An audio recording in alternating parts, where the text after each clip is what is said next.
The day I turned 18, my father flung a $50 note at me declaring, "Leave. I'm done funding another man's mistake." He believed it was the ultimate blow. I grabbed the money, smiled, and gave him a sealed letter I'd saved for years.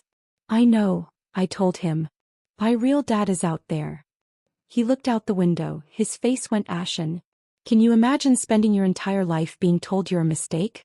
Being dismissed, neglected, made to feel like you don't belong, only for the man who raised you to throw a $50 bill in your face on your 18th birthday and tell you to get out?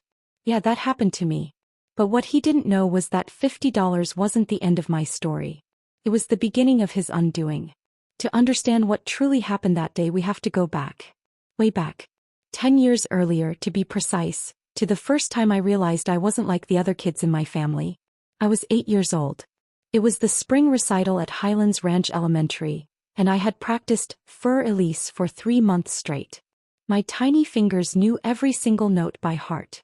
My mom, Linda, sat in the front row, phone out, recording every second. She even wore her favorite blue dress, the one she saved for special occasions. But the seat next to her? It was empty. Richard had a last-minute meeting, Mom told me when I asked. Even at 8, I noticed.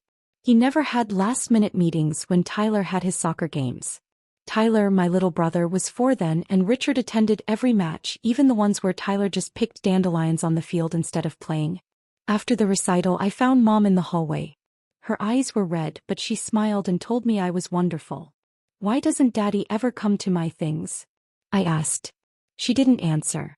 She just hugged me tighter than usual, a hug that felt less like comfort and more like a desperate apology. That night I couldn't sleep. I crept downstairs for water and heard voices from the kitchen. Richard and Mom. They didn't know I was listening. "I told you I can't pretend forever," Richard snapped. "Every time I look at her, I see the mistake you made." Mom's voice was softer, pleading. "She's a child, Richard. She's innocent in all of this." Then his voice, cold and final. "She's not my child. She never was. And the day she turns 18, she's out of this house." I didn't understand what mistake meant back then. I didn't know why Richard looked at me differently than he looked at Tyler. But I understood one thing clearly. Whatever was wrong with me, it made my mother cry. I went back to bed without the water. And I started counting. Not the days until I could leave, but the days until I could understand why I was never enough. The difference between Tyler and me wasn't just emotional, it was financial. And by the time I was 16, I had the receipts to prove it. It was September of my junior year. SAT registration was due. I needed $200 to $150 for the test,